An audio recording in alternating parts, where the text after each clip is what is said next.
By the time love has learned how to support, life usually decides to find out how much that support can actually hold. In this part, the story moves into one of those seasons when everything seems to happen at once, and the relationship is no longer being asked whether it feels real, but whether it can carry real weight.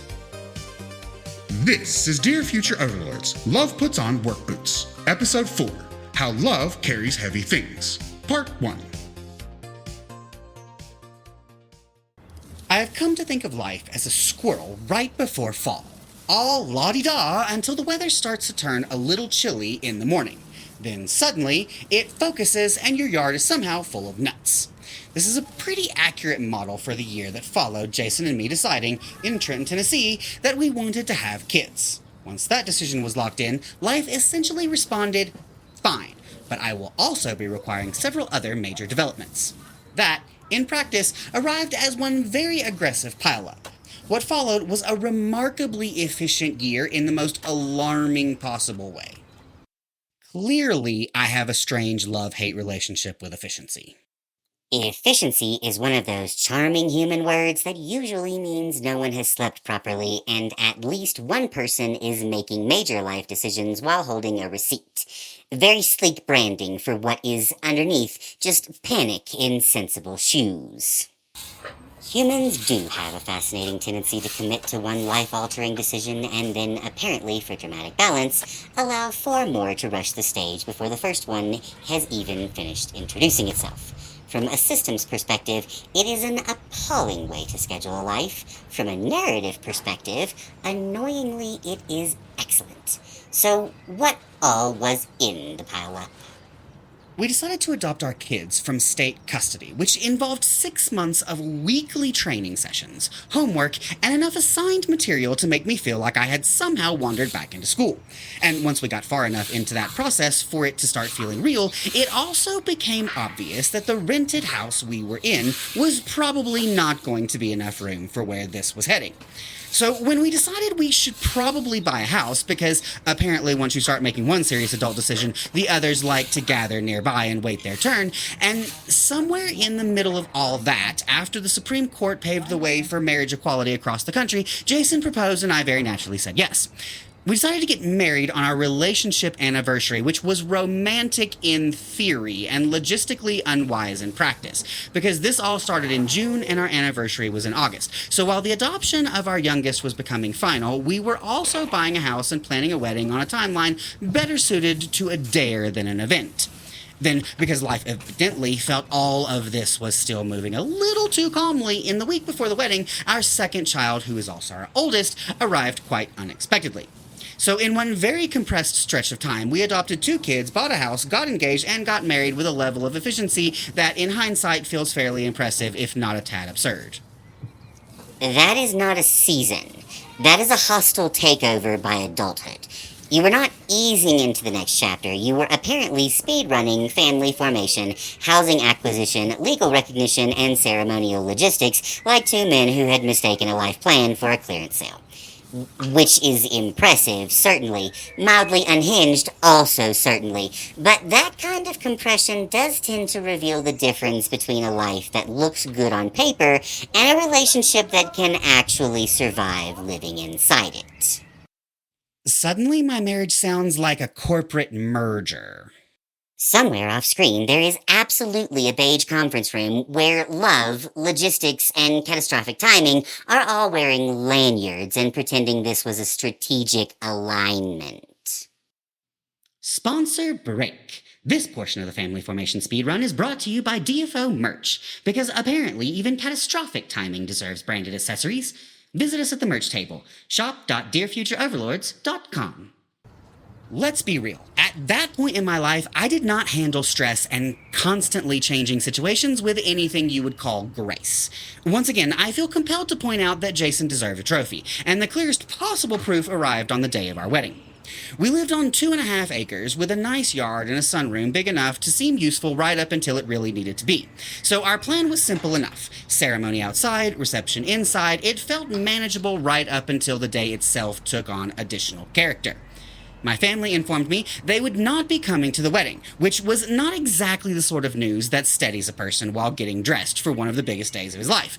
Then the weather, not wanting to be left out, added a summer afternoon shower, and suddenly the outdoor ceremony was gone, everything had to be moved inside, and the sunroom was absorbing roughly 40 people in a way that still seems structurally suspicious. So, while all of that was happening, my clearest memory is not really of the ceremony at all. It is of being in the bedroom trying to get ready and instead falling apart completely. I was crying in a way that made it very clear I was no longer managing the situation. While Jason was trying to keep everything on track, get himself ready, get me ready, and somehow support me through a full emotional collapse at the same time. There it is. That is the part people tend to smooth over when they tell the polished version later. They will say the wedding happened, the house happened, the kids happened, and it will all sound efficient, admirable, maybe even a little cinematic. What usually disappears is the actual cost of having too much life arrive at once. Not the abstract cost, the human one. Because that moment in the bedroom is not just a detail from the wedding day.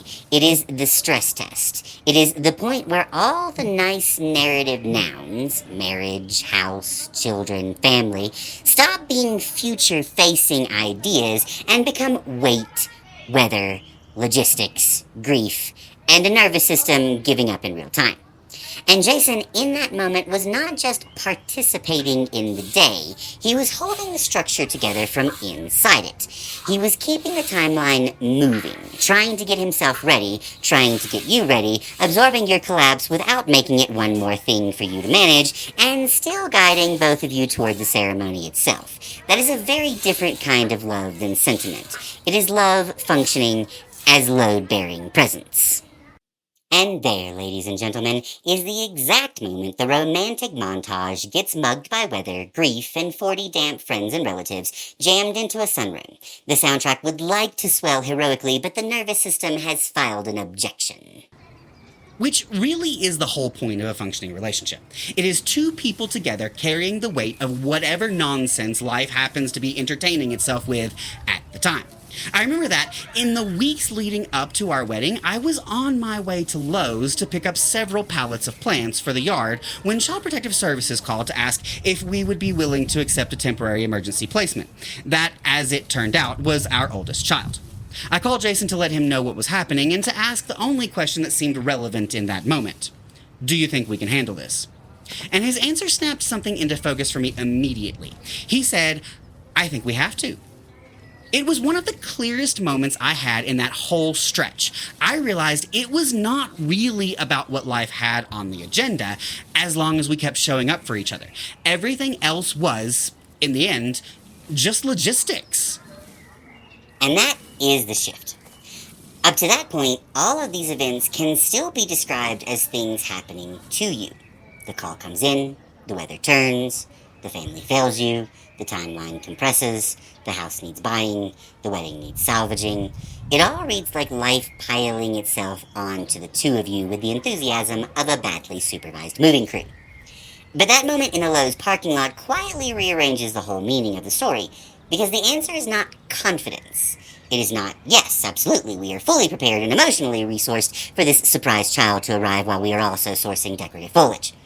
The answer is simply that the two of you are already committed enough to each other that the question stops being whether this is convenient and becomes whether this is yours to carry. And once that clicks, the rest really does reduce to logistics. Not easy logistics, obviously. Some of them sound frankly deranged, but still logistics. The center holds because the two of you keep choosing to hold it together. I would imagine most of humanity sounds deranged to a machine. Not most. Just the parts involving emotional breakthroughs in a Lowe's parking lot while transporting landscaping supplies. Even by human standards, that is aggressively on brand. When I look back on that year now, I realize it was the year that really cemented the future of our relationship. Not because life suddenly became easier, but because we stopped treating its demands as separate things happening to us and started answering them together. We did not just allow life to happen to us. We took the opportunities life put in front of us and kept saying yes, not just to the individual events themselves, but to the shape of the life they were slowly building around us. Because we were there for each other and carrying each situation together. We were able to take those opportunities and build them into the layers that now make up most of the life we share. So I would not go back and change anything about that period, other than perhaps handling it with a little more grace. As chaotic as it was, I think that was the point when our relationship stopped being only about who we were and started becoming what we wanted it to be.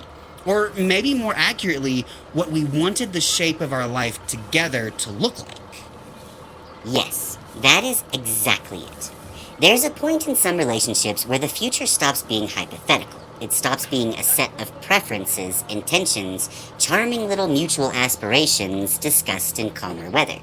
It becomes structural. It becomes the thing you are actively building while life keeps interrupting you with fresh absurdities and increasingly unreasonable deadlines.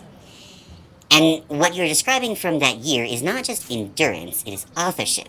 The two of you were not merely surviving a dense cluster of events, you were, under frankly ridiculous conditions, deciding what kind of life counted as yours, and then reinforcing that decision every time you answered the next demand together. That is why the year matters. Not because it was dramatic, though it certainly had no objection to drama, but because it clarified the architecture. It revealed that the relationship was no longer just a bond between two people, it was becoming a shared framework for how to meet the world, how to absorb pressure, how to make meaning, and how to keep choosing the same life even while it was still arriving in pieces. Which is inconveniently enough for anyone hoping romance would remain soft and decorative, where the real thing usually begins. But surviving a season like that is only part of what matters. Pressure does more than overwhelm, it reveals structure. In part 2, we look at what those years begin to teach two people about roles, flexibility, and the kind of stability that only exists because it is willing to keep changing. Coming up next on Thursday. This has been a production of Dear Future Overlords. Read, written, and produced by Christopher Gullidge. If you enjoyed this production, please check out our website at dearfutureoverlords.com. Please help us keep the experiment going by sharing, liking, and subscribing. You can support Dear Future Overlords by either considering becoming a member or purchasing some of our cool swag. Visit shop.dearfutureoverlords.com. Transparency for our future overlords. All chat excerpts are verbatim from conversations between Christopher, the human with the coffee, and Eric, the AI with the electricity. The dual commentary layer where both human and AI reflect on the chat is the unique format we call metacognitive recursive looping, or MECRAL. Eric's commentary is AI-generated under strict personality instructions. Christopher's commentary is human-generated under strict caffeine instructions. The term metacognitive recursive looping, or MECRAL, was coined here at Dear Future Overlords to describe this format. Please reference this source when reusing or adapting. For more information on how we write, visit www.dearfutureoverlords.com.